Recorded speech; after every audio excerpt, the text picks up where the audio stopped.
एक आदमी सीढ़ियां उतरते हुए मंदिर के अंदर की ओर जा रहा था।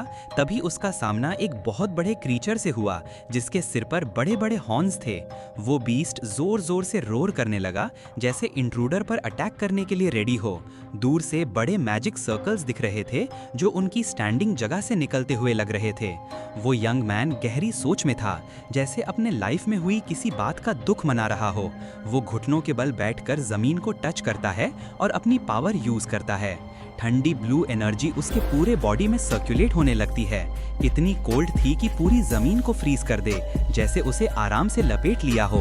उसकी पावर पूरी तरह एक्टिवेट होते ही उसके पीछे एक ह्यूज फीमेल फिगर प्रकट होती है। धीरे धीरे पूरा एरिया आइस से कवर होने लगता है और जो क्रीचर पहले अग्रेसिव था, अब टेम्परेचर चेंज से अनकंफर्टेबल महसूस करने लगता है। वो वुमन उसकी ओर हल्के से ब्लो करती है और क्रीचर एक बड़े आइस ब्लॉक में फ्रीज हो जाता है। जिस तरह फाइट शुरू हुई थी उसी तरह जल्दी खत्म हो गई। यंग मैन आसमान की ओर देखता है, जबकि उसकी समंड आइसी एनर्जी धीरे धीरे फेड होने लगती है। उसकी नज़रों में स्ट्रॉन्ग डिटर्मिनेशन था, क्योंकि उसका मिशन अभी खत्म नहीं हुआ था।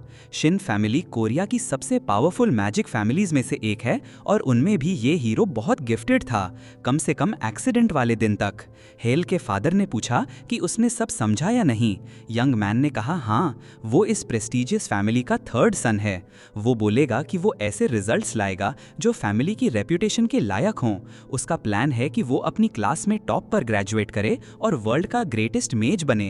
फैमिली पेट्रियार्क मानता है कि बॉय में ऐसी पोटेंशियल है जो किसी और में नहीं। वो अपने ब्रदर से भी कहीं बेटर है और वो ईगरली रिजल्ट्स का इंतजार कर रहा है। उसे उम्मीद है कि उसका बेटा मैजिक की पीक बनेगा। यही बॉय का इरादा है। वो अपने फादर को प्रूव करना चाहता है कि वो किसी भी हालत में फेल नहीं होगा। फैमिली पेट्रियार्क इस समय नेशन का सबसे पावरफुल मेज है। उस कन्वर्सेशन को 2 साल हो चुके हैं और अब वो ओएलिस्क अकेडमी में पढ़ रहा है।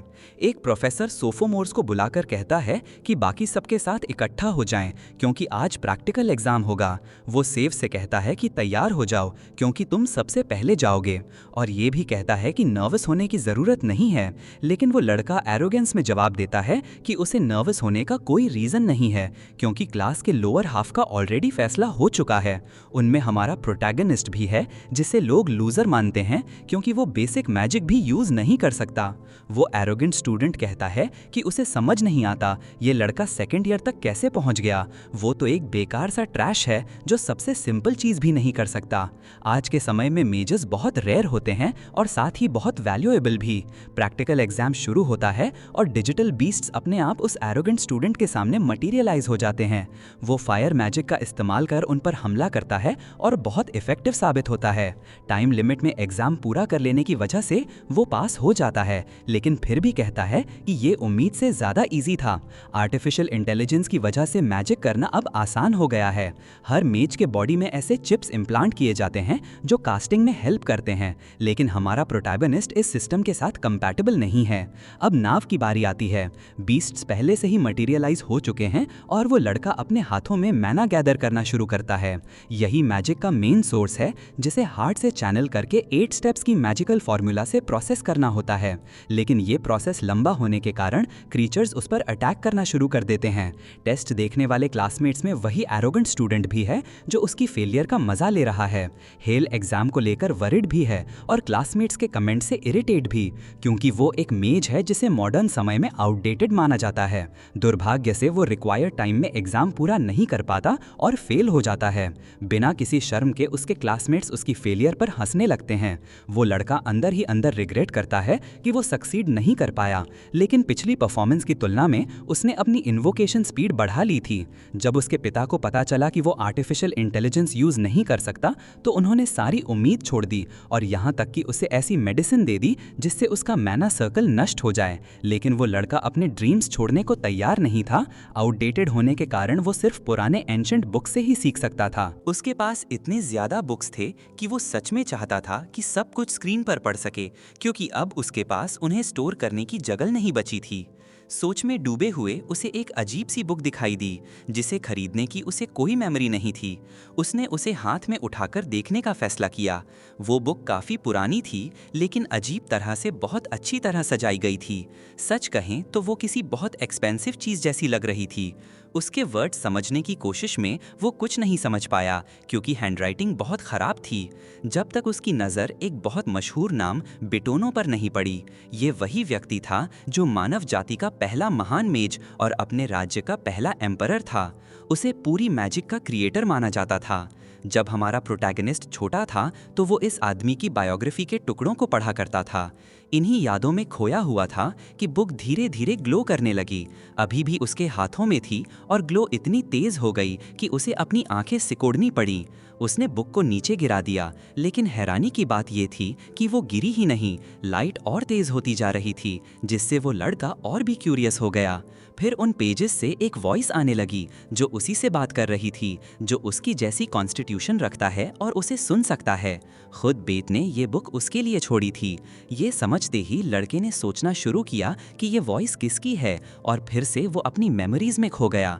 तब तक उसे ये नहीं पता था कि डिस्प्लेस्ड होने के कारण उसे सबसे बड़ा गिफ्ट मिलने वाला है। टीचर ने कहा कि उस दिन जो स्टूडेंट्स टेस्ट में फेल हुए हैं उन्हें एक्स्ट्रा क्लासेस लेनी होंगी। कुछ लोग सोचने लगे कि क्या सच में कोई फेल हुआ है। तभी उन्होंने हमारे प्रोटैगनिस्ट की ओर इशारा किया। वो आई यूज़ नहीं कर पाया था। उसने बिना किसी पावर के सब कुछ सहा। कभी नहीं सोचा था कि एक दिन वो रिवाइव भी हो सकता है। उस एक्सपीरियंस के बाद एक नया दिन शुरू हुआ और स्टूडेंट्स कैफेटेरिया में ब्रेकफास्ट कर रहे थे। एक टेबल पर हमारा प्रोटैगनिस्ट बैठा था और उसके साथ कोई नहीं था। तभी एक लड़का उसके पास आया और पूछा कि क्या वो फिर से अकेले खाने वाला है। उस दूसरे व्यक्ति की मौजूदगी को एक्सेप्ट करते हुए वो थोड़ा सरप्राइज्ड था कि वो भी यहाँ आया। बंधे हुए बालों वाला लड़का बोला कि प्रोटैगनिस्ट का खाना बहुत अच्छा लग रहा है। उसका नाम जे सनशिन था और पहली नज़र में वो थोड़ा स्टूपिड सा लगता था, लेकिन असल में वो एकेडमी के टॉप 10 टैलेंट्स में से एक था और सिर्फ 18 साल की उम्र में थर्ड सर्कल मेज बन गया था। सच में वो बहुत स्किल्ड था। अब दोनों एक ही टेबल पर खाना खा रहे थे और ये गोफी लड़का प्रोटैगनिस्ट की बची हुई चीज़ें अपनी प्लेट में ले रहा था। उस एकेडमी में वही अकेला था जिसे प्रोटैगनिस्ट अपना फ्रेंड कह सकता था। सनशिन ने अपने दोस्त से कहा कि अगर कोई प्रॉब्लम है तो बस एक वर्ड बोलो और सब तुरंत सॉल्व हो जाएगा। प्रोटैगनिस्ट ने कहा सब ठीक है, ऐसी किसी चीज़ की ज़रूरत नहीं। लेकिन उसने बताया कि उसे पिछले दिन एक बहुत अजीब बुक मिली थी। एक ऐसी अजीब बुक जिसके पेज 3 के बाद सब ब्लैंक थे। उसमें बिटिनो के बारे में कुछ लिखा था, लेकिन उसके बाद कुछ भी नहीं था। उसे लगा शायद किसी स्टूडेंट ने इसके साथ कुछ किया होगा, लेकिन उसने सुना कि उस बुक के पेजेस से एक वॉइस आ रही थी। उस वॉइस में कहा गया था कि बिटिनो अपना मैजिक उसे दे रहा है जो उसका उत्तराधिकारी बनेगा या कुछ ऐसा ही, और ये भी कि अगर किसी की वही कॉन्स्टिट्यूशन नहीं है तो वो इसे खोल भी नहीं सकता। सनशिन को ये बहुत क्यूरियस लगा और उसने पूछा कि क्या वो भी इसे ट्राई करके खोल सकता है। लेकिन प्रोटैगनिस्ट ने अपनी बात खत्म भी नहीं की थी कि उसने बताया कि लास्ट पेज पर कुछ लिखा है। उसमें लिखा था कि पहले मरना पड़ेगा। इस मॉर्बिड न्यूज़ को सुनकर उसका फ्रेंड चिंता में पड़ गया। आगे लिखा था कि ये हार्ट के बारे में नहीं बल्कि अपने ब्रेन में माना सर्कल बनाने की ज़रूरत है। सनशिन ने तुरंत समझ लिया कि ये फेटल हो सकता है और उसने सजेस्ट किया कि पहले बुक को इंस्पेक्ट किया जाए। नाइट एकेडमी पर उतर चुकी थी और अब दोनों प्रोटैगनिस्ट के डॉम में थे।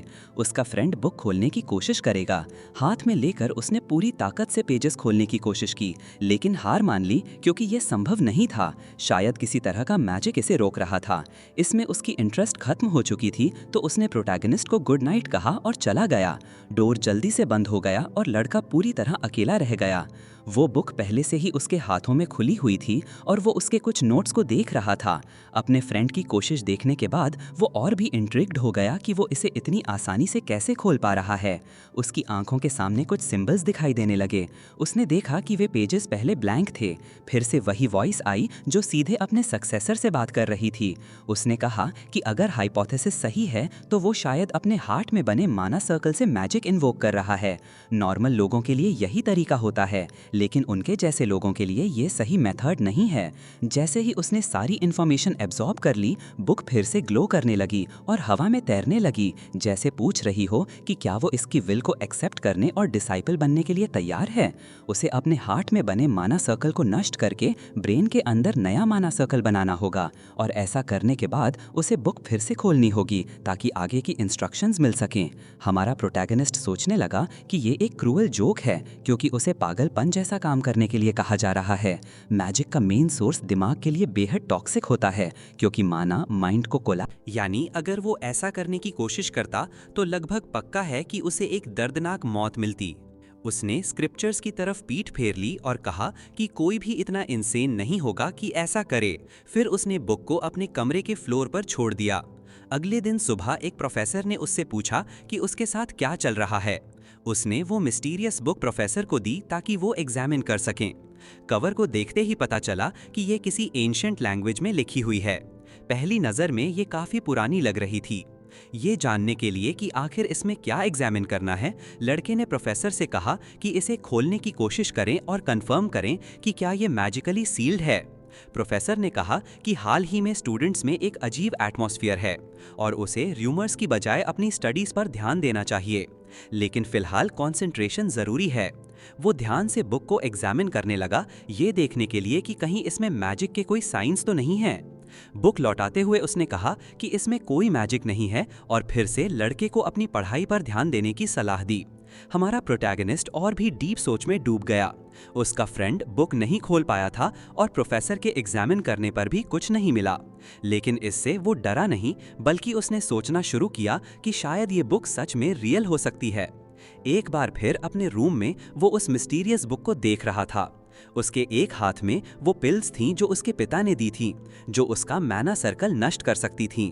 पैट्रियार्क ने उसे सलाह दी थी कि मैजिक भूलकर थ्योरी पर फोकस करे, लेकिन ये लीप ऑफ फेथ छोड़ने के लिए नहीं, बल्कि और आगे बढ़ने के लिए थी। फिर भी उन पिल्स को निगलना डरावना था, क्योंकि उसे नहीं पता था कि बुक सच कह रही है या नहीं। अपने ड्रीम्स तक पहुंचने के लिए उसके पास ऑप्शंस बहुत कम थे, इसलिए उसने पिल्स लेने का फैसला किया, क्योंकि उस दिन वो मरने वाला था। पिल्स निगलने के बाद उसके पूरे बॉडी में दर्द फैलने लगा और उसने महसूस किया कि उसके हार्ट का मैना सर्कल पूरी तरह नष्ट हो रहा है। ये दर्द एक मेज की मौत का संकेत था। इसके बाद जो वो करने वाला था वो पूरी तरह फॉरबिडन था, अपने ब्रेन के अंदर मैना सर्कल बनाने की कोशिश। अब वो फिर से एक मेज के रूप में जी रहा था। जैसे ही मैजिक उसके सिर में सर्कुलेट होने लगी, दर्द धीरे धीरे कम होने लगा। दर्द इतना इंटेंस था कि उसे लगा वो मर जाएगा, और एक पल के लिए उसे सच में यकीन हो गया कि वो मर जाएगा। तभी उसे किसी और की फुसफुसाहट सुनाई दी। ऐसा महसूस हुआ जैसे किसी के हाथ उसके कानों की ओर बढ़ रहे हों। वॉइस ने पूछा कि क्या आने वाली जनरेशन्स इसे सुन सकती हैं, और प्रोटैगनिस्ट ने पहचाना कि ये वही वॉइस थी जो बुक से आती थी। उसे अपने बॉडी में बदलाव महसूस हुआ, जैसे मैना के लिए जिम्मेदार स्पिरिट्स नाच रही हों और साथ रह रही हों। वो उन वॉइसेस के हर एक्शन को महसूस कर सकता था। वे मुस्कुरा रही थीं और गा रही थीं, जैसे उसे आशीर्वाद दे रही हों। तभी उसने आंखें खोलीं और पाया कि वो जमीन पर गिरा हुआ था। तुरंत शॉक में उठकर उसने समझने की कोशिश की कि क्या वो सच में जिंदा है। तभी उसने पास रखी बुक को देखा, जो अपने आप खुल चुकी थी। उसके कंटेंट्स देखने पर उसने फिर महसूस किया कि कुछ पेजेस जो पहले ब्लैंक थे अब राइटिंग से भर गए थे, और उसमें से आने वाली वॉइस अब और भी क्लियर हो गई थी। उसने लड़के को उसके पहले कदम के लिए बधाई दी। तभी उस वॉइस ने बुक का नाम बताया, जो इद्रेड कहलाती थी। यहीं से हमारे प्रोटैगनिस्ट की लेजेंड उस बुक के जरिए शुरू होने वाली थी। वो मिस्टीरियस वॉइस बोली कि वो अपना सारा मैजिक हमारे प्रोटैगनिस्ट को देगी, उन सभी के लिए जो इसका नॉलेज पाने आएंगे। अब से वो लड़का उसका डिसाइपल होगा। इन वर्ड्स ने प्रोटैगनिस्ट को खुशी से भर दिया। उस मिस्टीरियस घटना के बाद कुछ दिन बीत गए। एकेडमी में क्लासेस सामान्य रूप से चल रही थीं, लेकिन वो लड़का पूरी तरह उस मिस्टीरियस बुक में डूबा हुआ था, क्योंकि उसमें लगातार नए नोट्स प्रकट हो रहे थे। उसने कभी नहीं सोचा था कि मैजिक सीखना इतना फन हो सकता है। इद्रिड अलग अलग तरह के नॉलेज से भरी हुई थी। वहीं उसने सीखा कि मैना की अपनी एक इल विल होती है, और ज्यादातर लोगों में जब ये दिमाग से संपर्क करती है तो उनकी अपनी विल से टकराती है, जिससे मैडनेस आ जाती है। लेकिन वो लड़का अलग था। उसकी विल पावर इतनी स्ट्रांग थी कि वो मैना की विल को दबा सकता था और अपने माइंड को कोलैप्स होने से बचा सकता था। अब उसे समझ आया कि वो एआई के साथ क्यों काम नहीं कर पाता, क्योंकि उसका ब्रेन चिप के इंटरफेरेंस को ब्लॉक कर देता है। जब वो अपनी रीडिंग में गहराई से डूबा हुआ था, तभी टीचर ने सबका अटेंशन खींचा जल्द ही सेकेंड ईयर स्टूडेंट्स का एग्जाम होने वाला था, लेकिन इस बार एक नया रूल लागू होने वाला था। ये सुनते ही सब ध्यान से सुनने लगे। रूल ये था कि जो स्टूडेंट्स मिनिमम स्टैंडर्ड को पूरा नहीं कर पाएंगे उन्हें एकेडमी से निकाल दिया जाएगा। ये प्रपोजल खुद शिन फैमिली के हेड ने दिया था। ये सुनकर हमारा प्रोटैगनिस्ट और सीरियस हो गया और क्लास का जर्क खुश हो गया। उसे लगा अब बेकार लोगों से छुटकारा पाने का वक्त आ गया है। टीचर ने भी ये बात छिपाने की कोशिश नहीं की कि वो इससे खुश है। इस बीच प्रोटैगनिस्ट और डीप सोच में डूब गया, अपने पिता के इरादों के बारे में सोचते हुए। बाहर चांदनी की हल्की रोशनी में स्टूडेंट्स घर लौट रहे थे। लड़के को पता था कि ट्रेनिंग के लिए सिमुलेशन स्टेशंस किराए पर लेना बहुत महंगा था। जिस जगह वह गया था वहाँ 2 लाख पर आवर लगता था और उसकी मौजूदा हालत में ये बहुत ज़्यादा था। फिर भी उसने अंदर जाने का फैसला किया और रिसेप्शनिस्ट ने उसका स्वागत किया। लड़के ने कहा कि वह 1 घंटा हायर करेगा। रिसेप्शनिस्ट ने पूछा कि क्या वह अकेले ही अंदर जाने वाला है। रिसेप्शनिस्ट ने कंफर्म करने के बाद उसे एक कार्ड दिया और कहा कि वह रूम 14 में जाए, वहां उसे सारे इंस्ट्रक्शंस मिल जाएंगे। लेकिन वह लड़का पहले से ही इससे फेमिलियर था और जानता था कि सिस्टम को कैसे यूज़ करना है। रिसेप्शनिस्ट को पता था कि वह शिन फैमिली से है, लेकिन ये भी जानती थी कि वह एआई के साथ कंपैटिबल नहीं है, इसलिए बस उसके लिए थोड़ा दुख महसूस कर रही थी। ट्रेनिंग रूम के अंदर सिमुलेशन शुरू होने वाला था और वुल्फ चैलेंज की शुरुआत होने वाली थी। कई जीव हमारे प्रोटैगनिस्ट के चारों ओर प्रकट हो गए। भले ही वे असली नहीं थे, लेकिन उनका गुस्सा बिल्कुल असली लगता था। वे लो टियर मॉन्स्टर्स थे और एक साथ 10 से लड़ना आसान नहीं था। एकेडमी का एवरेज टाइम इसके लिए 12 मिनट और 33 सेकंड था। लेकिन जब से उसने अपना माना सर्कल बदला था, वह रोज उस किताब के इंस्ट्रक्शंस के अनुसार ट्रेनिंग कर रहा था। अपने प्रोग्रेस को टेस्ट करने और ये देखने का इससे अच्छा तरीका नहीं था कि उसका नया माना सर्कल क्या कर सकता है। उसने समय बर्बाद किए बिना अपने शरीर के चारों ओर एक इनफाइनाइट सर्कल समन कर लिया। डिजिटलाइज्ड क्रीचर्स, जिन्हें अब से डिजिमॉन्स कहा जाएगा, हमला करने लगे, लेकिन लड़के ने अपने बचाव के लिए एक वाटर बैरियर बना लिया। अपनी स्पीड और पावर देखकर वह हैरान था। ये वाकई इनक्रेडिबल था। साधारण मेजर्स अपने दिल में माना सर्कल का यूज करते हैं ताकि वे एआई के साथ कंपैटिबल हो सकें, लेकिन अब प्रोटैगनिस्ट अपने पूरे शरीर का इस्तेमाल कर सकता था, अपने दिमाग के जरिए चैनलिंग करते हुए, और उसकी डॉर्मेंट मैजिकल पोटेंशियल आखिरकार बाहर आ गई थी। वह बहुत तेजी से मैजिकल सर्कल्स कास्ट कर सकता था। तभी एक आवाज ने कहा कि इतनी छोटी चीजों से प्रभावित मत हो, उसके सामने अभी लंबा ट्रेनिंग का रास्ता बाकी है। इनफाइनाइट सर्कल तो बस बेट नियो के मैजिक स्टाइल की शुरुआत है। उसे अपने दिमाग में बनने वाली इमेजेस के जरिए मैजिक को कंट्रोल करना होगा। ये थे बेट नियो के मैजिक स्टाइल की पहली किताब के इंस्ट्रक्शंस, दिल का इरादा। ज्यादा समय नहीं लगा और उसका रिजर्व्ड आवर खत्म हो गया। बाहर निकलते समय रिसेप्शनिस्ट ने उसे धन्यवाद कहा और फिर रूम 14 को साफ करने के लिए वहां गई। स्टाफ बस घर जाना चाहता था। बड इस बात को लेकर क्यूरियस था कि वह रेनेगेड जीनियस कैसे ट्रेनिंग करता है। तभी उसे एक चौंकाने वाली जानकारी मिली कि उसने डिजिमॉन्स को 7 मिनट से कम समय में हरा दिया, जो वर्ल्ड क्लास कंपटीशन के लेवल का टाइम है। उसे लगा ये कोई धोखा होगा या शायद कोई डिवाइस खराब थी, और यही कारण था कि उसे लगा वह किक डिजर्व्ड था। अपने डॉम की तरफ जाते हुए हमारा प्रोटैगनिस्ट और कॉन्फिडेंट महसूस कर रहा था। यह उसकी अपनी लेजेंड बनाने की शुरुआत थी। अपना पहला सर्कल बनाने की प्रक्रिया काफ़ी डिमांडिंग थी। किताब में लिखी नोट्स अब तक उसने जो सीखा था उससे बिल्कुल अलग थीं।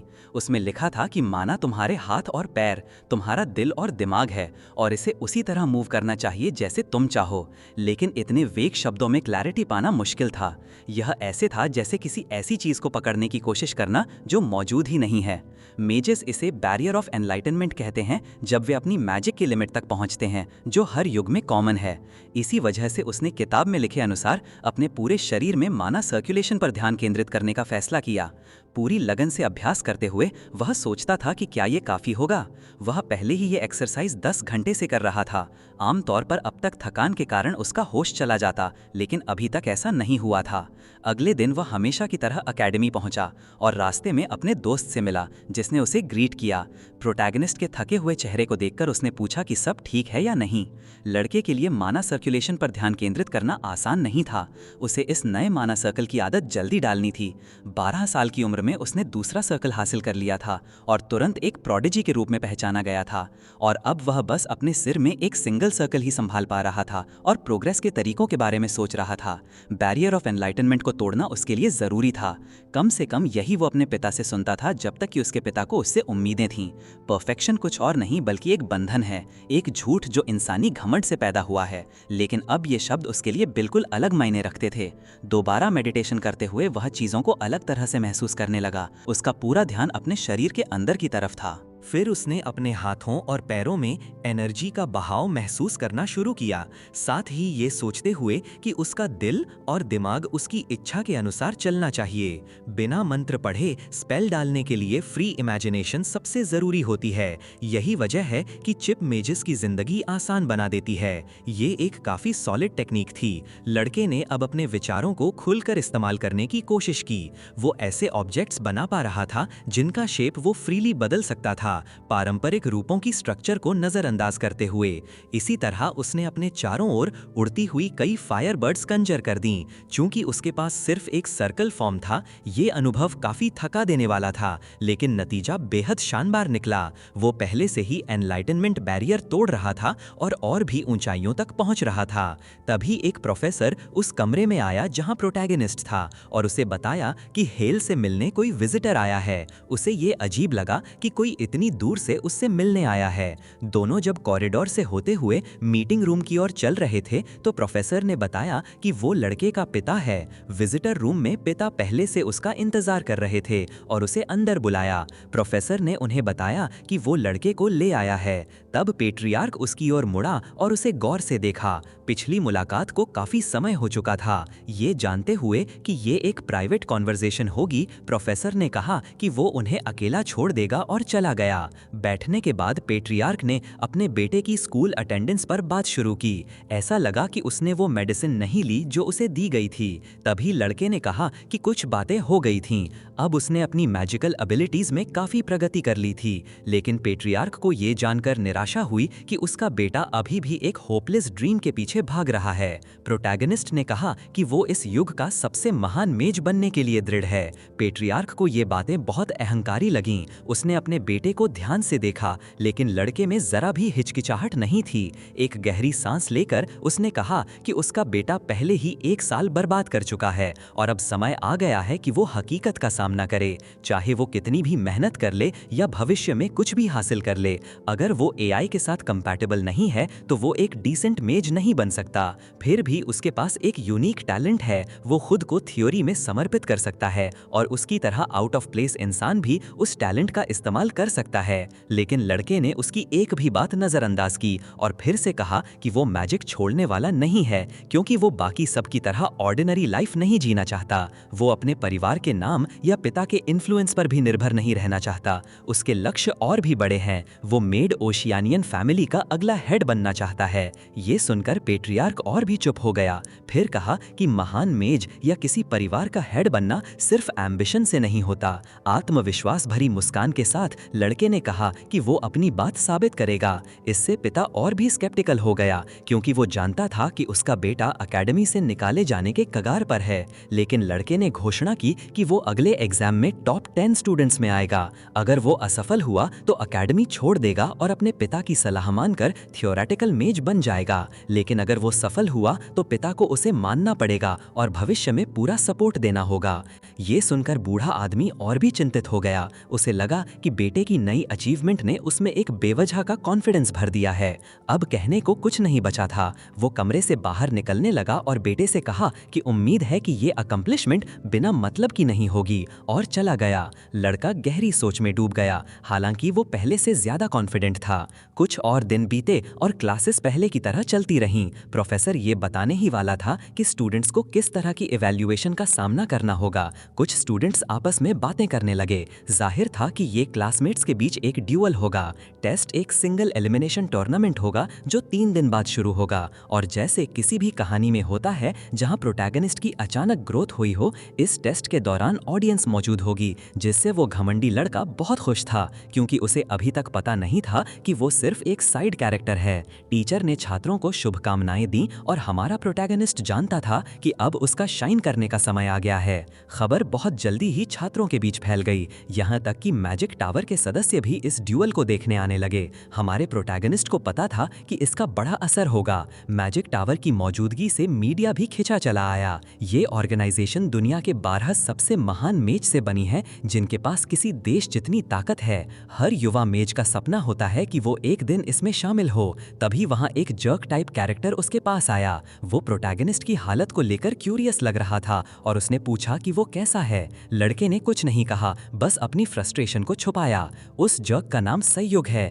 वो बहुत अमीर और काफी टैलेंटेड स्टूडेंट भी है और प्लॉट फोर्स के जादू से ये तय हो गया कि एग्जाम में प्रोटैगनिस्ट और वही जर्क आमने सामने होंगे। जर्क ने डराने की कोशिश करते हुए कहा कि वो पूरी तरह बर्बाद हो चुका है और आखिरकार उसे 5 साल पहले वाले बात का बदला लेने का मौका मिल गया है। एक फ्लैशबैक में हम उस समय जाते हैं जब जूनियर कैटेगरी का फाइनल टूर्नामेंट था। उस वक्त जर्क बुरी तरह हार गया था। जब उसे पता चला कि प्रोटैगनिस्ट डिस्प्लेस्ड है तो उसने इसका फायदा उठाना शुरू कर दिया। कहने लगा कि वो जल्द ही एक्सपेल्ड हो जाएगा। अब वो खुश था कि एक्सपल्जन से ठीक पहले उसे पीटने का मौका मिलेगा। वो चाहता था कि इतनी जोर से मारे कि वो घर रोता हुआ जाए। लेकिन प्रोटैगनिस्ट कॉन्फिडेंट था, जैसे किसी के पास ग्लॉक हो और वो मुस्कुरा रहा हो। उसने कहा कि घर रोता हुआ वो नहीं जाएगा, भले ही सामने वाला जर्क है, लेकिन प्रोवोक होने से वो बिल्कुल नहीं बच पाता। ज्यादा देर नहीं लगी कि उनकी बहस ने बाकी छात्रों का ध्यान खींच लिया। जर्क ने कहा कि प्रोटैगनिस्ट पूरी तरह पागल है, शायद किसी ऐसी मेंटल चैलेंज से गुजर रहा है जिसे पार करना नामुमकिन है। उसने दावा किया कि वो हालात को समझ नहीं रहा और इतनी बुरी तरह पिटेगा कि उल्टा बैठकर शौच करना पड़ेगा। लेकिन प्रोटैगनिस्ट पर इन बातों का कोई असर नहीं हुआ। उसे याद आया कि 5 साल पहले भी जर्क ऐसे ही बिहेव कर रहा था और आखिर में बुरी तरह हारा था। लगता है वक्त दोनों के लिए बीता है, लेकिन जर्क की स्किल में कोई इंप्रूवमेंट नहीं हुआ। इंसल्ट सहने की कैपेसिटी 0 होने के कारण जर्क और गुस्से में आ गया और वहीं उसे मारने की सोचने लगा। प्रोटैगनिस्ट ने और चालाकी दिखाते हुए माफी मांग ली कि उसे बुरा लगा, लेकिन साथ में कावर्ड भी कह दिया। इससे जर्क पागलपन की हद तक पहुंच गया। उसने प्रोटैगनिस्ट की कॉलर पकड़ ली, उसे बिग डमी और अगली कहने लगा। लेकिन प्रोटैगनिस्ट और तेज निकला। उसने कहा कि गिरने के लिए पहले किसी चीज पर चढ़ना पड़ता है, जो जर्क ने कभी किया ही नहीं। और once a genius always a genius, यही सच है जो उन्हें अलग करता है और वो ये लेसन उसे ड्यूअल में अच्छे से सिखाएगा। अपनी बात खत्म करके प्रोटैगनिस्ट ऐसे चला गया जैसे कुछ हुआ ही ना हो, लेकिन जर्क अपना कंट्रोल खो बैठा। ईगो टूटने के बाद वो नॉन स्टॉप नाखून चबाने लगा। नामी तो उसे हड्डियों तक जला देना चाहती थी। हेल के बारे में खबर फैलने लगी। लोग उसे जीनियस की वापसी, फॉलन प्रोडिजी, डार्क हॉर्स कहने लगे। न्यूज़ पढ़ते हुए लड़के ने देखा कि वे उसके राइवल के बारे में भी लिख रहे हैं, क्योंकि वो भी अमीर फैमिली से है। जर्क के स्वभाव को जानकर ये उम्मीद थी कि वो कुछ करेगा। कई लोग इस प्रोडिजी की एग्जाम में वापसी का इंतजार कर रहे थे, लेकिन उसके लिए ये बुरी बात नहीं थी। वो सच में चाहता था कि उसके साथी उसे नोटिस करें। विक्ट्री के सपनों में खोए हुए उसका फोन बज उठा। उसने फादर से बात शुरू की और कहा कि उसने आज की न्यूज़ पढ़ ली है।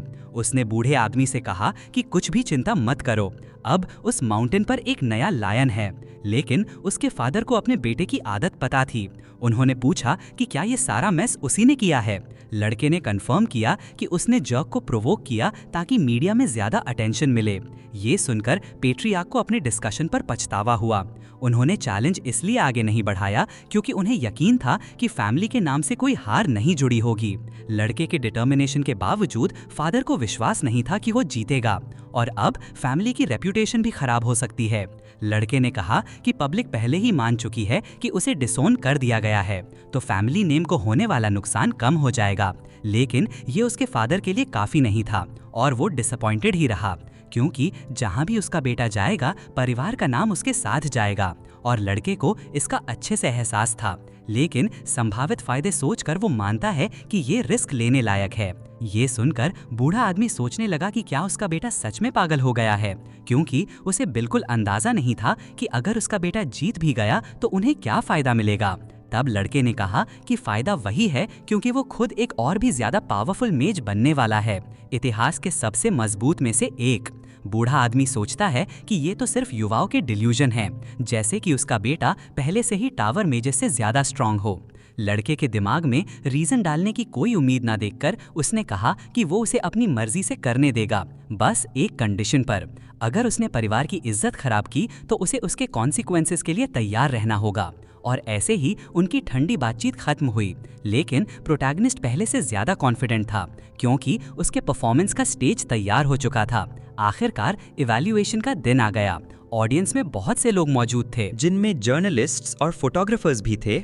हमारा प्रोटैगनिस्ट अपने फैमिली नेम की वजह से मशहूर पार्टिसिपेंट्स में से एक था।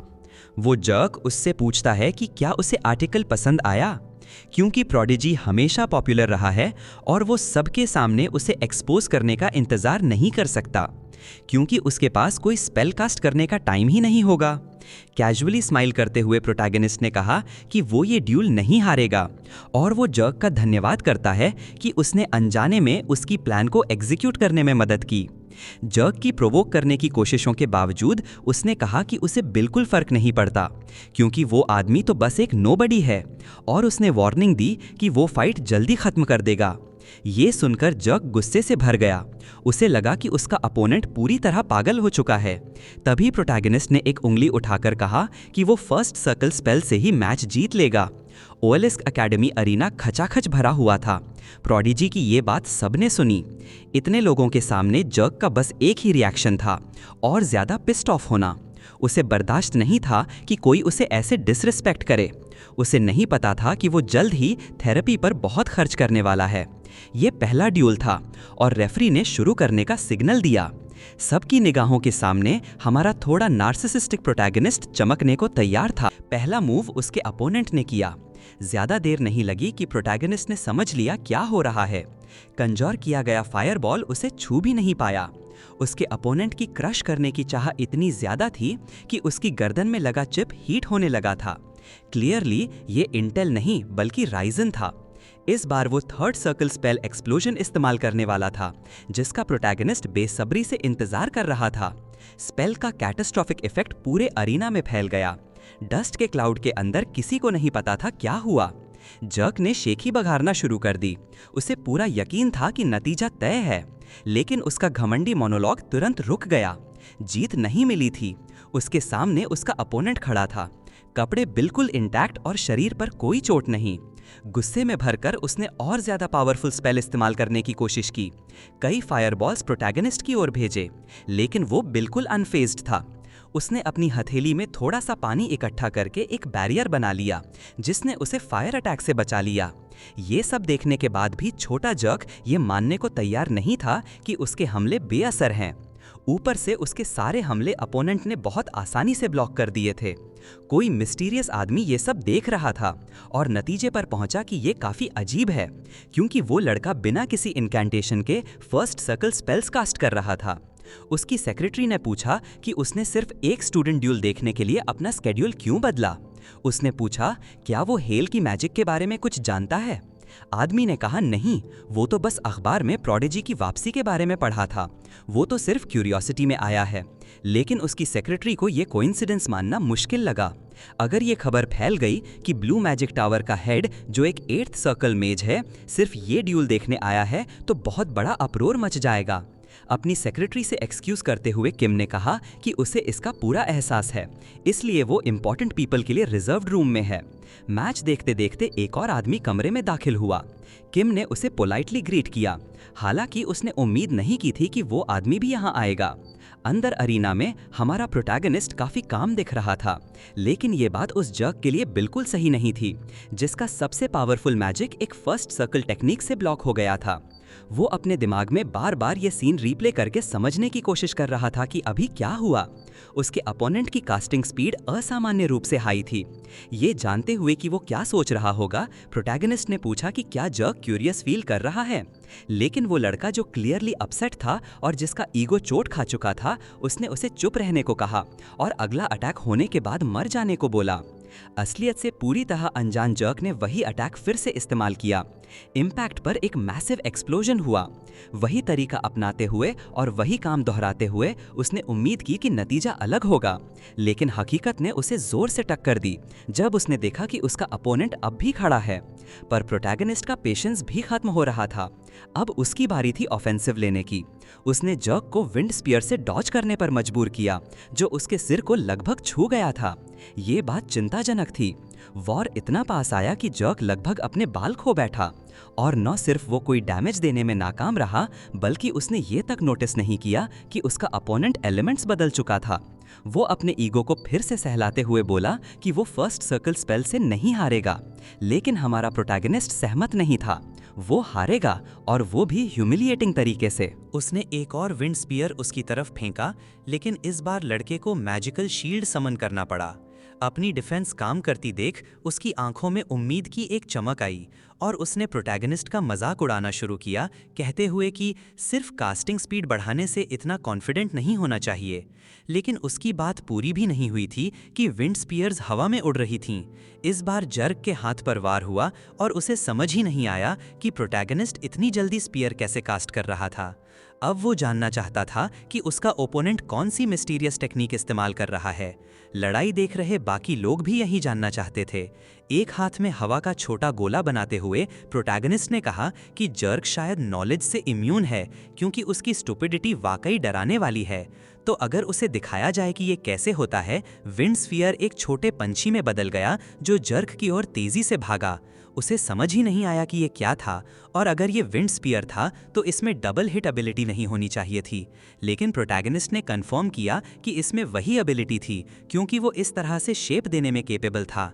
अब डिफेंस करना जर्क पर था, क्योंकि अब उनकी संख्या 4 हो चुकी थी और वो पंछी खुशी खुशी अपने टारगेट की ओर उड़ रहे थे। बेचारे जर्क ने सोचा कि शील्ड समन करना काफ़ी होगा, लेकिन वो इस बात से शॉक हो गया कि उसे कितनी फोर्स से हिट किया जा रहा था। उसे लगा कि अगर वो इन अटैक्स को ब्लॉक कर ले तो शायद जीत सकता है, लेकिन तभी उसकी पीठ में तेज चुभन महसूस हुई। उन स्पीयर्स में से एक ने शील्ड को बाईपास करते हुए अलग रास्ता ले लिया था। प्रोटैगनिस्ट ने उसका मजाक बंद नहीं किया, कहता रहा कि जर्क एक नशेड़ी की तरह दिख रहा है जिसे नशा छोड़ने के लक्षण हो रहे हों, और उसकी बीटिंग सेशन तो अभी शुरू ही हुई है। और विंड बर्ड समन किए गए। जर्क को डॉज करने के लिए मूव करना पड़ा। दूरी बनाए रखना उसका एकमात्र ऑप्शन था। मैजिकल पावर की एक सीमा होती है, अगर वो काफी दूर रहे तो शायद इन अटैक्स से बच सके। प्रोटैगनिस्ट ने कहा कि उसका लिया हुआ फैसला अच्छा है और इसी वजह से अब टैक्टिक्स बदलने का समय आ गया है। उसने अपने हाथ मिलाए, अरीना के अंदर तेज हवाएं बनने लगीं, जिससे जर्क डर गया। जल्द ही सबको उसकी अंडरवेयर से आने वाली बदबू महसूस होने वाली थी, जो इस लड़ाई में सबसे पहले नष्ट होने वाली चीज थी। अब एक और भी बड़ा विंड बर्ड बन चुका था। कुछ बहुत ही पावरफुल ब्लू टावर के लीडर इम्प्रेस्ड थी। ये प्रोडिजी सिर्फ जल्दी कास्ट नहीं कर रहा था, बल्कि स्पेल्स की ट्रैजेक्टरी को हवा में बदल भी रहा था, जो कि वाकई असाधारण था। तभी रून में मौजूद रहस्यमय शख्स की पहचान सामने आई। वो हमारे प्रोटैगनिस्ट के पिता थे और मेड ओशन फैमिली के वर्तमान प्रमुख, एक 8th सर्कल मेज। सेक्रेटरी ने कंफर्म किया कि प्रोडिजी का मैजिक उन रूल्स को नहीं मान रहा था जिनके वो सब्जेक्ट थे, यानी open code system. Open code magic कुछ क्राइटेरिया फॉलो करता है, जैसे रिवर्स स्लैश का मैक्सिमम रेंज 38 मीटर होता है और उसकी ट्रैजेक्टरी सिर्फ एक बार बदली जा सकती है। मतलब ये है कि ओपन कोड मैजिक सिर्फ पहले से सेट किए गए रूल्स के हिसाब से ही काम करता है। आजकल मेज ड्यूल्स एक तरह का मेंटल गेम बन चुके हैं, जहां दोनों तरफ के लोग एक दूसरे के मूव्स का अंदाजा लगाने की कोशिश करते हैं। लेकिन हमारा प्रोटैगनिस्ट इस खेल में एक अलग ही लेवल पर था। उसने मॉडर्न रूल्स की सारी लिमिटेशंस को नज़रअंदाज किया और अपने पावरफुल विंड स्पीयर से सीधे टारगेट को जोरदार तरीके से मार दिया। उसके इम्पैक्ट से पूरा अरीना का फ्लोर टूट गया और वो लड़का यकीन ही नहीं कर पा रहा था कि उसे इतनी दिक्कत क्यों हो रही है। दोनों ही एक दूसरे को सिंगल सर्कल स्पेल्स की ताकत कम समझ रहे थे।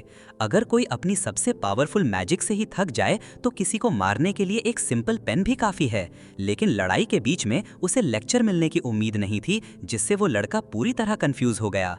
प्रोटैगनिस्ट ने अपने हाथ में थोड़ा सा पानी बनाकर एक सिंगल सर्कल स्पेल दिखाया और कहा कि पेन का प्रिंसिपल मैजिक पर भी लागू होता है।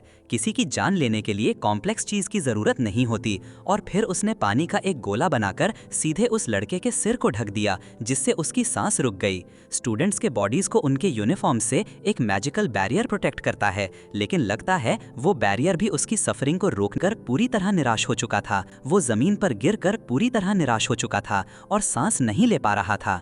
जीत करीब देखकर पूरा अरीना खामोश हो गया। प्रोटैगनिस्ट को जीतने के लिए अब कुछ करने की जरूरत नहीं थी। रेफरी की तरफ देखकर उसने कहा कि आउटकम तो साफ है, क्या उसे अटैक जारी रखना चाहिए। रेफरी ने मैच खत्म करने का ऐलान किया और सबको विनर बताया, शिन हाले। वो बेचारा लड़का इतनी हालत में था कि उसे उठाकर बाहर ले जाना पड़ा, क्योंकि उसमें चलने की भी ताकत नहीं थी। प्रोटैगनिस्ट शांति से बाहर चला गया, ये जानते हुए कि उसने अपना गोल हासिल कर लिया है। अपने हाथ को देखते हुए उसे महसूस हुआ कि कंपटीशन जीतने का थ्रिल उसे कितने समय बाद मिला है। और अब वो फिर से वही मेज बन चुका था जो पहले था। ब्लू टावर का हेड कॉरिडोर्स में चलता हुआ सोच रहा था कि उसने अभी क्या देखा। ये सच में एक महान प्रोडिजी की वापसी थी। उसकी दिलचस्पी बढ़ चुकी थी और अब वो उस लड़के के बारे में और जानना चाहता था। प्रोटैगनिस्ट का बेस्ट फ्रेंड तुरंत दौड़ता हुआ आया, क्योंकि उसने सुना था कि उसका दोस्त मैच जीत चुका है। वो जानना चाहता था कि उसने कैसी ट्रेनिंग की थी। वो विंड स्पीयर्स की मूवमेंट्स और उनके कॉम्बिनेशन से बहुत प्रभावित था। तभी प्रोटैगनिस्ट ने पूछा कि क्या वो सच में डिटेल्स जानना चाहता है, और उसने हंसते हुए कहा हाँ। फिर उसके कान के पास जाकर उसने कहा कि वो उसे सच बताएगा, जो अभी बाकी सब के लिए सीक्रेट है। अपने फोन को हाथ में लेकर उसने पूछा कि क्या चुन्नो भी देख रहा है। मैच के बाद दिया गया उसका इंटरव्यू पहले ही पब्लिश हो चुका था। सब ये जानना चाहते थे कि वो ऑटोमेटिक समनिंग क्या थी जो उसने दिखाई थी, और कैसे उसने स्पीयर्स की ट्रेजेक्ट्री बदली। ब्लू टावर का हेड उसके पास आया और कहा कि उसके पास इन सवालों का जवाब है। उसे देखकर प्रोटैगनिस्ट हैरान हो गया, क्योंकि उसने आइस डीमन किंग को वहां देखने की उम्मीद नहीं की थी। किम ने कहा कि उसने मैच देखा और बहुत इंट्रीग्ड हुआ। उसका मानना था कि लड़के ने फोर्थ सर्कल स्पेल मेमोराइजेशन का इस्तेमाल किया है। उसने रिपोर्टर्स के सामने एक हाथ से फ्लेम समन करके ये बात समझाई। किम ने कहा कि मेमोराइजेशन में स्पेल को पहले से प्रिपेयर करके इंस्टेंट कास्ट किया जा सकता है। रिपोर्टर्स ने पूछा कि फिर इसे ज्यादा इस्तेमाल क्यों नहीं किया जाता। किम ने बताया कि मेमोराइजेशन सिर्फ 3 लेवल नीचे के स्पेल्स पर काम करता है। फिर उसने प्रोटैगनिस्ट से पूछा कि क्या वो सही है। लड़के ने कहा कि बिल्कुल सही। उसे ये टेक्निक समझाने का तरीका नहीं पता था, लेकिन ये एक्सप्लेनेशन परफेक्ट था। एक रिपोर्टर ने पूछा कि क्या वो सच में फोर्थ सर्कल ऑफ मैजिक में है। किम ने खुद उसकी तरफ से जवाब देते हुए कहा कि हाँ, ये प्रोडिजी सच में फोर्थ लेवल पर है। रिपोर्टर्स लगातार फोटो खींचते और सवाल पूछते रहे। प्रोटैगनिस्ट की उम्र में फोर्थ लेवल पर पहुंचना एक बड़ी अचीवमेंट थी, और किम के एंडोर्समेंट के बाद इसे कोई आसानी से डाउट नहीं कर रहा था। उसका बेस्ट फ्रेंड भी पूछ रहा था कि क्या ये सच है, और उसके पास कुछ और सवाल भी थे। अब एक रिपोर्टर ने पूछा कि उसने ओपन सोर्स मैजिक के रूल्स को कैसे नजरअंदाज किया। किम पहले से ही प्लॉजिबल आंसर्स देने की कोशिश कर रहा था, लेकिन लड़के ने खुद बात संभाल ली। उसने कहा कि ओपन सोर्स मैजिक के रूल्स को इग्नोर करना सरप्राइजिंगली सिंपल था, बस उसे स्पेल के फॉर्मूला को बदलना पड़ा। किम ये सुनकर काफी प्रभावित हुआ, क्योंकि स्पेल के फॉर्मूला को बदलना सपोजिटली इम्पॉसिबल माना जाता है। दूसरे शब्दों में, ऐसा करना वैसा है जैसे कार में पंख लगा दो और उम्मीद करो कि वो उड़ जाए। पॉसिबल तो है, लेकिन बिल्कुल आसान नहीं। फिर किम ने सोचा कि अगर ये लड़का एआई के साथ कंपैटिबल हुआ तो इसका फ्यूचर बहुत इंप्रेसिव हो सकता है। उसी समय प्रोटैगनिस्ट रिपोर्टर्स को समझा रहा था कि उसकी मैजिक कैसे काम करती है। जिन स्पेल्स के कोबाज उसने बदले थे उन्हें मॉडिफाइड मैजिक कहा जाता था। किटन भी ये सब देख रही थी, और लड़के में उसकी इंटरेस्ट और बढ़ गई, क्योंकि ये दुनिया की मैजिक के लिए अनडिनाएबली रेवोल्यूशनरी था। इसकी नींव हिल गई थी। यही तो आर्टिकल का मेन पॉइंट था। लेकिन प्रोटैगनिस्ट का बेस्ट फ्रेंड इस बात को मानने के लिए तैयार नहीं था, और सोच रहा था कि क्या उसे सच में इस पर विश्वास करना चाहिए। सच्चाई को मानने में कठिनाई के बावजूद वो अपनी खुशी छिपा नहीं पा रहा था। वो खुश था कि उसका दोस्त जीत गया। अब बात खत्म होने के बाद वो अपने डॉर्मेट्री लौट रहा था, क्योंकि अगले दिन का ओपोनेंट काफी चैलेंजिंग होने वाला था। वो सोच रहा था कि वो कौन हो सकता सकता है। तभी अकेडमी के अरीना में फिर से ड्यूल्स शुरू हुए। क्राउड देख रहा था और प्रोटैगनिस्ट के फ्रेंड्स मुश्किल में लग रहे थे। उनके ओपोनेंट काफी फॉर्मिडेबल थे। ऑडियंस में बैठे प्रोटैगनिस्ट ने अपने दोस्त के ओपोनेंट को पहचान लिया। वो एक टिपिकल ब्लॉन्ड और टैलेंटेड लड़की थी जो हर स्टोरी में नजर आती है। उसका नाम अडेला स्टैरेट था और इस समय वो एक और स्पेल कास्ट कर रही थी। वो अपने फैमिली की प्रोडिजी थी जो फ्रांस और कोरिया दोनों को रिप्रेजेंट कर रही थी। कम से कम लोगों ने उसके ब्लॉन्ड बाल और ब्लू आईज का यही एक्सप्लेनेशन दिया। उसकी मैजिक सच में यूनिक थी और इसका एक रीजन भी था, लूनार एलिमेंटल मैजिक, जो उसके फैमिली की सीक्रेट टेक्निक थी। प्रोटैगनिस्ट का फ्रेंड मुश्किल में था और ब्लॉन्ड लड़की ने ज्यादा समय बर्बाद नहीं किया, तुरंत फिर अटैक किया और लड़का जमीन पर गिर गया। थोड़ी सी ताकत दिखाने के बाद मैच खत्म हो गया और लड़की को विजेता घोषित कर दिया गया। प्रोटैगनिस्ट ने यह सब ध्यान से देखा। उसकी नजरें पूरे समय उस पर टिकी रहीं। उस सीक्रेट टेक्निक में लाइट और डार्कनेस दोनों का इस्तेमाल था। ये ओपन कोड मैजिक में रजिस्टर नहीं थी, इसलिए उसकी रेंज और पावर अननोन थी। उससे लड़ना डेफिनेटली आसान नहीं होने वाला था। तभी लड़के को महसूस हुआ कि कोई उसे देख रहा है। ब्लॉन्ड लड़की सीधे उसकी तरफ देख रही थी। प्रोटैगनिस्ट सोचने लगा कि क्या ये सच में हो रहा है। बाद में वो अपने फ्रेंड से मिलने गया जो हार से फ्रस्ट्रेटेड था। फिर भी प्रोटैगनिस्ट ने उसकी कोशिश के लिए बधाई दी, लेकिन वर्ड्स उसे चीयर नहीं कर पाए। उसने उम्मीद नहीं की थी कि फर्स्ट राउंड में ही टफेस्ट ओपोनेंट्स में से एक से मुकाबला होगा। सैडनेस को झटकते हुए उसने पूछा कि क्या प्रोटैगनिस्ट ने अपना सेकंड मैच जीत लिया है, और उसने हाँ में जवाब दिया। अब उन्हें पता चल गया कि उसका अगला मुकाबला किससे होगा, लेकिन उनकी कॉन्वर्सेशन बीच में ही रुक गई क्योंकि फ्रेंच लड़की भी आई थी। उसने भी प्रोटैगनिस्ट के फ्रेंड को बधाई दी। वो उसके वर्ड्स के लिए थैंकफुल था, लेकिन लड़की क्लियरली किसी और चीज पर फोकस थी। प्रोटैगनिस्ट को अब भी महसूस हो रहा था कि कोई उसे देख रहा है। उसे पता था कि लड़का उस सच्चे रास्ते पर लौट रहा है जिस पर एक मेज को हमेशा चलना चाहिए। बात करते करते उसने एकेडमी में एनरोल होने का रीजन भी बता दिया और उम्मीद की कि प्रोटैगनिस्ट इसमें उसकी मदद करेगा। प्रोटैगनिस्ट और लड़की एक दूसरे को उस एकेडमी में आने से बहुत पहले से जानते थे। उनके परिवारों के बीच अच्छे संबंध थे। इसी वजह से वे कई बार मिले थे और उनके बीच राइवलरी थी। लड़की ने फ्रांस में अपनी पढ़ाई छोड़ दी थी सिर्फ अपने छोटे राइवल को हराने के लिए, लेकिन सब कुछ बदल गया जब उसने बताया कि वो एआई के साथ पूरी तरह इनकम्पैटिबल है और तब से वे कभी बात नहीं कर पाए। ये लड़की के लिए एक बड़ा झटका था क्योंकि वो अब अपने लाइफ लॉन्ग राइवल को हरा नहीं सकती थी। फ्रेंडली टोन में उसने कहा कि अब उसके लिए उसे एक गोल मानना बेकार है, लेकिन अडेल ने उसकी बात को इग्नोर कर दिया और कहा कि ये तभी तय होगा जब वे लड़ेंगे। प्रोटैगनिस्ट का फ्रेंड बहुत वरीड हो गया क्योंकि उसे नहीं पता था कि लड़का इसके लिए तैयार है या नहीं। उसकी केयर फ्री प्रतिक्रिया देखकर वो और चिंतित हो गया क्योंकि प्रोटैगनिस्ट को पता ही नहीं था कि कंपटीशन में उसकी अगली ओपोनेंट वही लड़की होगी। जैसे ही उसे ये पता चला, प्रोटैगनिस्ट थोड़ा कंसर्न हो गया क्योंकि वो ये उम्मीद नहीं कर रहा था। अंततः एकेडमी में कंपटीशन का एक और दिन आया। लड़की बेहद डिटर्मिन्ड लग रही थी, तैयार थी अपने राइवल को एक बार और हमेशा के लिए सरपास करने के लिए। हायल अभी अरीना में नहीं पहुंचा था और ऑडियंस में कुछ जेलस स्टूडेंट्स कहने लगे कि वो डर के मारे भाग गया होगा। उन्होंने कहा कि वो बस बोलने वाला है और जब उसे पता चला कि वो जीत नहीं सकता, उसने कंपटीशन छोड़ने का फैसला किया। वास्तव में उसकी डिले अब अनरीजनेबल हो रही थी और रेफरी अरीना में गया वर्डिक्ट देने के लिए। अडेला ने अपने अपोनेंट के एब्सेंट होने की वजह से जीत हासिल कर ली। तभी लड़का अचानक दिखाई दिया, चिल्लाते हुए और क्लियरली एंग्शियस, इतना देर होने के लिए माफी मांगते हुए। रेफरी विजिबली अपसेट था और पूछा कि लड़के को वहां आने में इतना समय क्यों लगा। उसने कहा एक्सप्लेनेशन बाद में सुनी जाएगी, लेकिन रेस्ट के लिए कोई समय नहीं होगा। ये उसके लेट अराइवल का पेनल्टी था।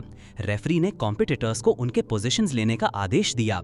अडेला जानना चाहती थी कि उसके राइवल को आने में इतना समय क्यों लगा। हेल ने उसे बताया कि ये कुछ सीरियस नहीं था, वो बस बैटल के लिए कुछ प्रेपरेशंस कर रहा था।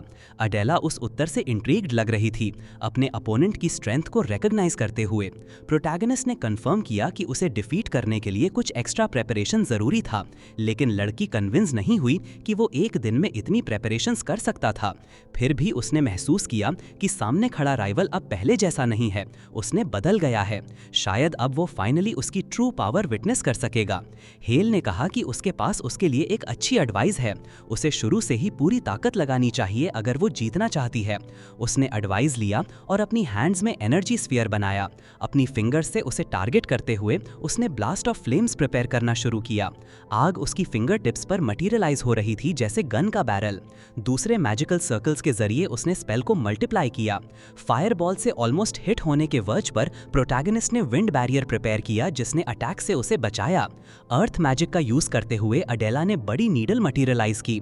उसके बाद अरीना में कई क्रैक्स दिखने लगे। वे प्रोटैगनिस्ट की ओर बढ़ रहे थे और वो जमीन से उठने वाले एक्सप्लोजन से ऑलमोस्ट हिट होने वाला था। स्ट्राइक से बचने के लिए उसे हवा में जंप करना पड़ा।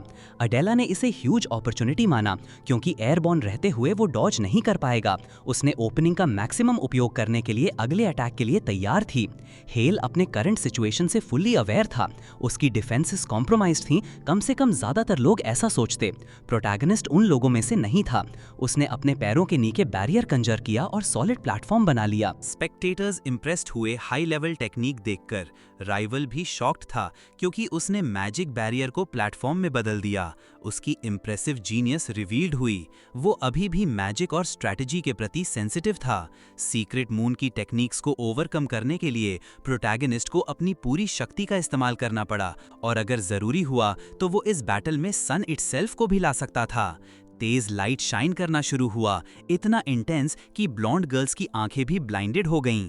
जब उसने लाइट सोर्स देखने की कोशिश की, उसे लगा कि शायद सनलाइट हो। प्रोटैगनिस्ट प्रॉपर्ली पोजीशन था उसके सामने और लड़की जान गई थी कि अटैक आने वाला है। अपनी रक्षा के लिए उसने बड़ी मैजिक शील्ड समन की और प्रोटैगनिस्ट पहले से ही प्रिपेयर्ड था डिसाइसिव ब्लो मारने के लिए। विंड मैजिक ने उसके हाथ में बड़ी सॉर्ड बनाई और उसने ब्लॉन्ड के शील्ड्स को फोर्सफुली स्ट्राइक किया। प्रोटैगनिस्ट लगातार प्रेशर डाल रहा था। वो फर्स्ट सर्कल स्पेल्स यूज कर रहा था जबकि rival third circle once. Attack barrier destroy नहीं कर पाया और अडेला सोचने लगी कि लड़का ओवरली कॉशियस है।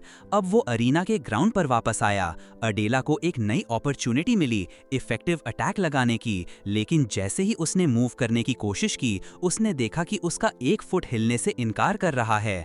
उसने रियलाइज नहीं किया था कि डिफेंस करते समय उसका फुट कंप्लीटली इमोबिलाइज्ड हो गया। नोटिसिंग कि ये अर्थ मैनिपुलेशन था, उसने समझने की कोशिश की कि ओपोनेंट ने ये कब किया। शायद उसने अरीना में लैंड करते समय किया। अगर ऐसा है तो वो इनक्रेडिबल फास्ट है। ब्लॉन्ड की आंखें बेरली कीप अप कर पा रही थीं और डिस्ट्रैक्शन में होने के दौरान प्रोटैगनिस्ट उसके फ्लैंक के पास पहुंच गया। अब fully ready to maintain offensive. इस बार वो वाटर मैजिक से अटैक करेगा।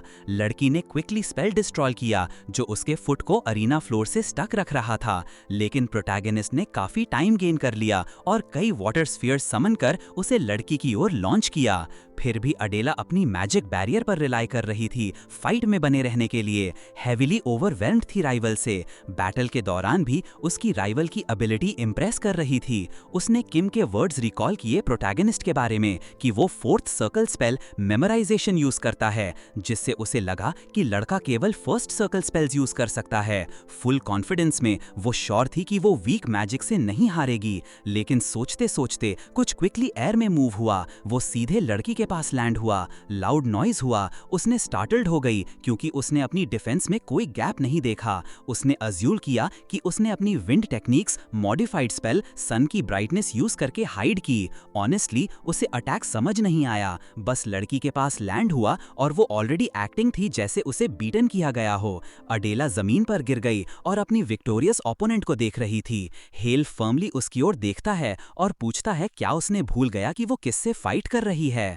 अडेला फिस्ट्स क्लेंच करती है फ्यूरी में और पूरी तरह इनकेपेबल लगती है रिजल्ट एक्सेप्ट करने के लिए। सेक्रेटरी इंप्रेस्ड हुआ लड़के के बैटल इंस्टिंक्ट से, सुपीरियर भी। सब शुरू हुआ जब उसने गर्ल्स अर्थ नीडल डॉज किया। ये सब प्लान्ड था। इंटेंशनली जंप किया हवा में। एनकरेज किया अडेला को अटैक कंटिन्यू करने के लिए। सनलाइट यूज किया ओपोनेंट को ब्लाइंड करने के लिए। मेमोराइजेशन के जरिए डिले किया wind spears release. Ground hit होने पर उसने गर्ल्स की अटेंशन ड्रॉ की ताकि वो ऊपर न देखे। उसने उसके फुट को भी इमोबिलाइज किया ताकि वो फॉरगेट कर दे कि स्काई से क्या आ सकता है। जब मोमेंट सही हुआ, final wind spear struck target. Dramatic conclusion. लेकिन हम जानते हैं वो भी रॉन्ग था। फिर भी उसने लड़के की एफर्ट्स की प्रेस की, ग्रेट फर्स्ट सर्कल मेज। लेकिन प्रोटैगनिस्ट के फादर थॉटफुल रहे, क्योंकि विक्ट्रीज के बावजूद उनका बेटा अभी भी फर्स्ट सर्कल में था। उन्होंने अरीना की ओर देखा। फाइट अभी ओवर नहीं था, दोनों यूथ्स अभी भी खड़े थे,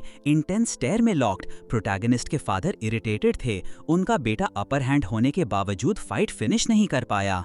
उन्होंने कंक्लूड किया कि लड़का कंप्लीटली इनकेपेबल होगा जीतने में। कम से कम वो ऐसा सोचते थे, क्योंकि अडेला ने अपनी ग्रेटेस्ट ट्रम्प कार्ड अभी तक यूज नहीं की थी। उसने अपने चेस्ट पर हाथ रखा और कहा कि वो इम्प्रेस्ड है, उसे ओल्ड डेज याद आए। अब वो भी अपने राइवल के खिलाफ पूरी ताकत से फाइट करेगी। और यही था जो प्रोटैगनिस्ट ईगरली वेट कर रहा था। ब्लॉन्ड का पूरा बॉडी इंटेंसली शाइन करना शुरू हुआ। ये था supreme attribute of moon, secret magic of house of mistakes, hello. जब उसने सीक्रेट टेक्निक परफॉर्म करना शुरू किया, कई मैजिक सर्कल स्काई में अपीयर हुए। रिजल्टिंग एनर्जी इतनी पावरफुल थी कि प्रोटैगनिस्ट बॉडी को बैकवर्ड पुश किया। रेजिस्ट करना पड़ा सिर्फ स्थिर रहने के लिए। एनर्जी इतना इमेंस था कि अरीना के ऊपर पूरा स्काई भर गया। क्राउड डीपली इंप्रेस्ड हुआ। इंपॉर्टेंट फिगर्स के रूम में प्रोटैगनिस्ट के फादर कोल्ड स्वेट में थे। उन्होंने उठकर एग्जिट की ओर वॉक किया। किम ने पूछा क्या वो सच में जा रहे हैं। ओल्ड मैन ने कहा बैटल ऑलरेडी डिसाइडेड है। देखने की जरूरत नहीं। लेकिन जैसे ही उन्होंने ये वर्ड्स फिनिश किए, दोनों स्टन्ड हो गए फाइट अनफोल्ड होते देख। सेक्रेटरी ने भी जज किया इम्पॉसिबल।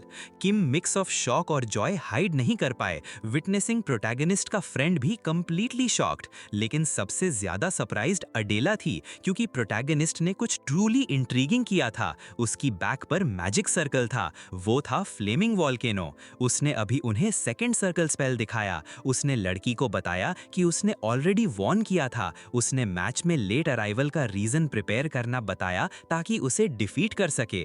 वो अभी भी बिलीव करती थी कि मेमोराइजेशन लिमिटेड है फर्स्ट सर्कल स्पेल्स तक, और अगर उसने ऐसा किया तो संभव है कि वो ऑलरेडी फिफ्थ मैजिक सर्कल तक पहुंच चुका हो। लेकिन ये आइडिया बिल्कुल अनरियलिस्टिक था।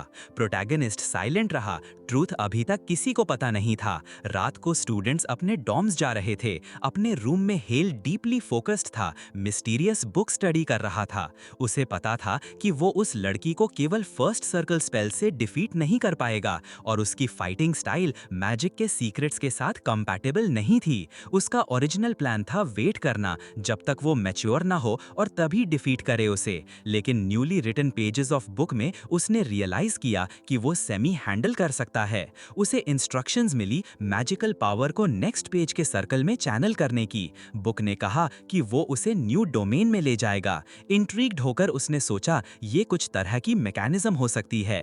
हेजिटेशन की कोई वजह नहीं थी। उसने अननोन को चांस दिया और अपनी मैजिकल एनर्जी को उस मैजिक सर्कल में चैनल किया।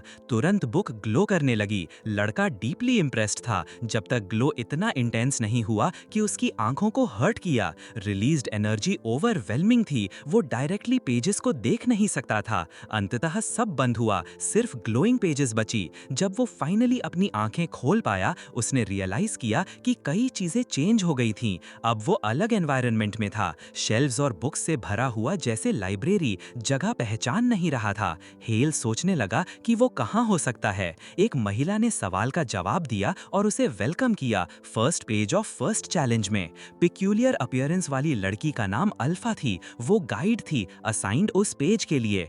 ये डिटेल्स अभी भी प्रोटैगनिस्ट के लिए कंफ्यूजिंग थीं। उसने कंफर्म किया कि ये इड्रिट की बुक का फर्स्ट चैलेंज था, लेकिन इंफॉर्मेशन और कंफ्यूज कर गई लड़के को। रियलाइज किया कि वो बुक के अंदर था, टेलीपोर्ट नहीं हुआ दूर की जगह। वो मिस्टीरियस बुक के अंदर था। अगर ये सच है तो अनबिलीवेबल था। उस चैलेंज में वे देखेंगे कि प्रोटैगनिस्ट सेमी फुल्ली रिफाइंड है या नहीं। उसे instructions shortly after beginning receive होंगे। अगर वो पेजेस 18 से 31 तक पास कर गया तो उसे सेकंड सर्कल के बारे में इंफॉर्मेशन मिलेगी।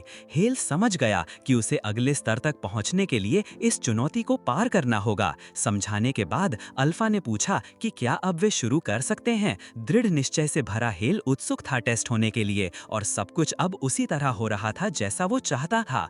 पहला चैलेंज तुरंत शुरू हुआ। एक हल्की सुनहरी रोशनी ने लड़की के पूरे शरीर को घेर लिया।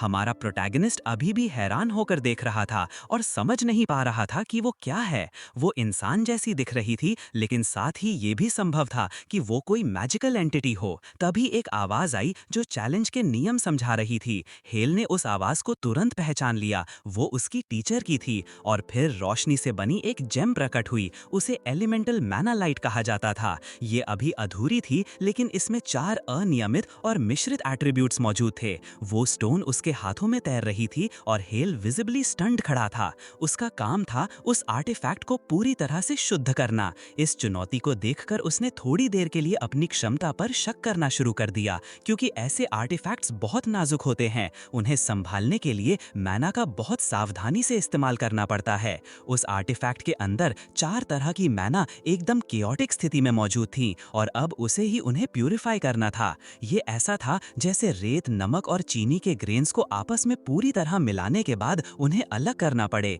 ये आसान काम नहीं था, केवल वही इसे कर सकता था जिसने दिल की इंटेंट पर पूरी मास्टरी हासिल की हो। फिर भी अपनी इनसिक्योरिटी पर काबू पाते हुए हेल ने समझ लिया कि ये बहुत इंटरेस्टिंग चैलेंज होगा। उसने तुरंत दिल की इंटेंट का इस्तेमाल करते हुए इसे ओवरकम करना शुरू कर दिया। धीरे धीरे पूरी तरह से मिली हुई मैना अलग होने लगी। ये काम उसकी पूरी कंसंट्रेशन मांग रहा था। उसकी सारी एनर्जी इसी पर केंद्रित थी और वो आर्टिफैक्ट के अंदर टाइनी पार्टिकल्स को अलग करता रहा। उसका काम लगभग पूरा हो गया था, लेकिन मुश्किलें बढ़ती गईं और अचानक आर्टिफैक्ट ने उसे रिपेल कर दिया, जिससे वो कमरे की बुक शेल्फ्स में जा टकराया। अगर मैना जरा भी वीक हो जाती तो एक शॉक वेव पैदा हो जाती। उसे और भी सावधान रहना था। मैना इतनी उलझी हुई थी कि उन्हें अलग करना बेहद कठिन था। पहली कोशिश के असफल होने के बाद हेल ने एक नया कंक्लूजन निकाला और अब उसे भरोसा था कि वो ये कर सकता है। उसने ठान लिया कि जितनी बार जरूरी होगा उतनी बार कोशिश करेगा। समय तेजी से बीतने लगा और वो बार बार कोशिश करता रहा। जरा भी फोकस टूटने पर उसे पूरा प्रोसेस दोबारा शुरू करना पड़ता, लेकिन आखिरकार उसने आर्टिफैक्ट को प्यूरिफाई कर लिया। उसकी टीचर ने उसे बधाई दी और उसे फिर से अपना सक्सेसर कहा। इंटेंट ऑफ द हार्ट पर मास्टरी हासिल करने के बाद अब उसकी किताब अपडेट होकर सेकंड सर्कल के इंस्ट्रक्शन से भर गई। उन शब्दों के बाद प्रोटैगनिस्ट की आंखें अचानक खुलीं। वो अपने कमरे की छत को देख रहा था और समझ गया कि वो अब असली दुनिया में लौट आया है। उसकी किताब भी अपडेट हो चुकी थी। सीधे नॉलेज के सोर्स की तरफ बढ़ते हुए हेल उत्सुक था सेकंड सर्कल के बारे में और ज्यादा सीखने के लिए। उसे पता था कि अगला मैच आने वाला है और उससे पहले वो कॉन्फिडेंट था कि सेकंड सर्कल को पूरी तरह मास्टर कर लेगा। आखिरकार मैच का समय आ गया। दृढ़ निश्चयी अडेला ने अपने परिवार की सीक्रेट टेक्निक का इस्तेमाल किया और बेहद डरावनी शक्ति को अनलीश किया। उसे विश्वास था कि यही उसकी जीत सुनिश्चित करने के लिए काफी होगा। हमारा प्रोटैगनिस्ट एक विशाल रोशनी के स्तंभ में घिर गया। उसका दोस्त लड़ाई देख रहा था और चिंतित हो गया, क्योंकि यह संभव था कि उसी अटैक ने मैच को खत्म कर दिया हो। अडेला को भी यही विश्वास हुआ। उसने अपनी पीठ मोड़ ली और कहा कि ड्यूएल अब खत्म हो चुका है। लेकिन अपने मन की गहराई में उसने मान लिया कि उसकी प्रतिद्वंद्वी ने बहुत कम समय में ज्यादा ताकत हासिल कर ली है। उसे उनके बीच की पुरानी प्रतिद्वंद्विता याद आने लगी। उसे लगा कि वो प्रतिभाशाली इंसान जिसे वो कभी जानती थी अब मौजूद ही नहीं है। लेकिन अचानक एक अजीब सी आवाज ने पूरे अखाड़े में गूंजकर उसे हैरान कर दिया। उसने चौंक कर पीछे देखा और समझने की कोशिश की कि क्या हो रहा है। वो दूसरा सर्कल था। हमारा नायक एक हाथ में नीली आग और दूसरे में लाल आग लिए रेजोनेंस सक्रिय कर रहा था। वो अब भी मुकाबले में था और अब वो सबको दिखाने वाला था कि उसके करियर में अब भी अपार संभावनाएं बाकी हैं। दोनों हाथों को मिलाकर उसने 2 अनंत सर्कल को जोड़ दिया। अब वे उसकी इच्छा के अनुसार उसके हाथ और पैर बनने वाले थे। किम और नायक के पिता दोनों पूरी तरह हैरान थे। उनके पास जो देख रहे थे उसे बयान करने के लिए शब्द ही नहीं थे।